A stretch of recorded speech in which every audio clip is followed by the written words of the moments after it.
saaka waxaan isugu nimi war-saxaafadeedkaygu uu daaran yahay waxaad arkayseen shalay social mediahana la dhigayey lacag $1 milyan oo ah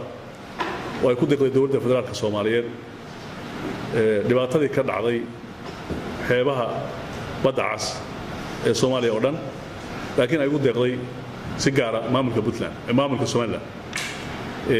Puntland ma diidana in loo gurmado ummadda Soomaaliyeed ee dhibaatada ku dhacday laakiin waxaanu diidanahay una aragnaa lacagta 1 milyan ee ra'iisul wasaare ku-xigeenka iyo wasiirka maaliyadda ay hormuudka ka ahaayeen dowladda federaalka inay ahayd inaan lacag la bixin ee loo dhiibo hay'adaha khayriga ah oo dadka Soomaaliyeed lagu gargaaro ee dhibaatadu gaadhay laakiin Puntland waxay u aragtaa inay lacagtaas tahay lacag kaasha oo farta laga saaray musabbixii maamulkiisa laguna dhibaateynayo dhibaatada ka taagan gobolada Sool Sanaag iyo Cayn ee Puntland anoo ku hadlay magaca xukuumadda dowladda Puntland waa cambaaranayn si cad baan u cambaaranayn adag waxay ahayd dadka hadii loo gurmanayo in hay'adaha khayriga loo mariyo ama dowladda federaalka u dhibto culimadii Soomaaliyeed ay u dhibi jirtay dadka dhibaatadu gaadhay la gaarsiiyo laakiin uma aragno hadda inay tahay mid la gaarsiinayo waxaan u aragnaa mid lagu dhibaateynayo Puntland iyo shacabkeeda Puntland duufaantu waa ku dhufatay min bareeda ilaa Laas Qoray waxa degay 9 doonyood oo u raraa reer Puntland 7 ka mid ah mulkiyadeeda waxa iska lahaa ganacsatada Puntland baa lahayd ilaa 40 doonyood ama laashash oo lagu kalmaysto ayaa digay way duufaantu qarqisay iyo shabakadoodii iyo waxoodii waxa dumay 10 guri baa dumay oo Caluula bareeda baargaad intaba waa ku dhacay oo ku dhufatay iyo Laas Qoray inta u dhaxaysa waxaan u aragnaa in dowladda federaalku ay ku biirtay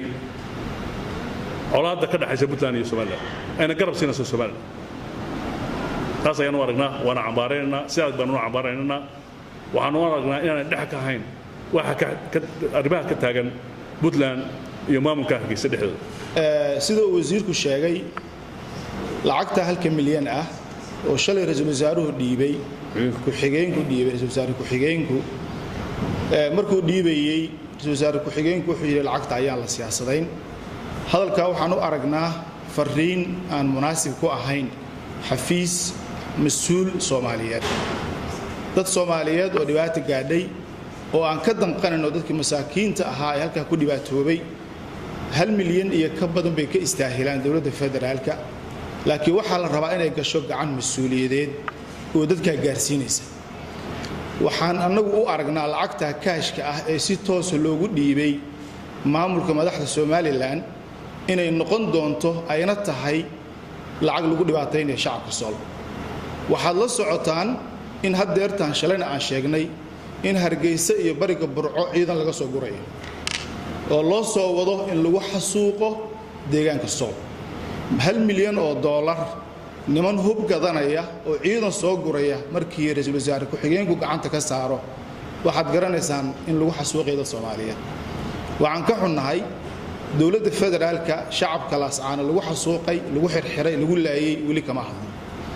xamar waxa ka jira ra'iisul wasaare iyo ku-xigeenno wali wadaniyad tiro badan sheegta waxa joog gudiyo haweeno iyo saxaafiyiin madax banaan sheegta waxa joog kuwa intaas markay hadlayaan beeraha ummadda Soomaaliyeed kelmadda Soomaaliyeed ku celceliya wali ma aanu arag hal qof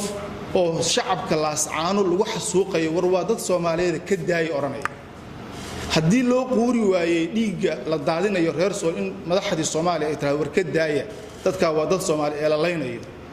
ma istaahilaan in haddana 1 milyan lagu dul bixiyo lagu laayo fariintaas waxaan u aragnaa fariin aan wanaagsanayn waxaan u aragnaa mid dhiila leh waxaan u qaadanaynaa inay khad cas tahay oo calaamad xun ay anaga noo sheegayso saasaan u qaadanaynaa wali dowladda federaalku shacabka tukaraq laga barakiciyay kuwa laascaana laga barakiciyay ee qaxootiga ah hay'ad Soomaaliyeed oo ka hadlaysa ma aragteen xafiis Soomaaliyeed oo ama wasiir ha joogo ama ra'iisul wasaare ha joogo ka hadlay ma aragteen hooyooyin Soomaaliyeed oo ka hadlay ma aragteen saxaafad Soomaaliyeed oo ka hadlaysa ma aragteen waxaad ogaataan reer Puntland inaad idinku isku tashanaysaan cid idiin maqan ma leh waa nasiib darro in maanta meeshii laydinka soo gurman lahaa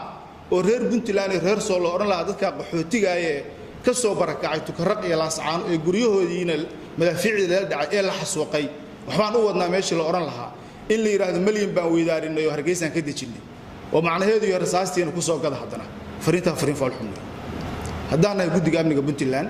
waxaan u sheegaynaa shacabka puntland calaamad cas u qaata arrinkaa digniin u qaata cadaawad idinku soo socota u qaata waxaan kaloo u sheegaynaa dowladda federaalka haddiina waxba ummadda tarayn ha isku dilin intaasna waxaan leenahay dowladda federaalka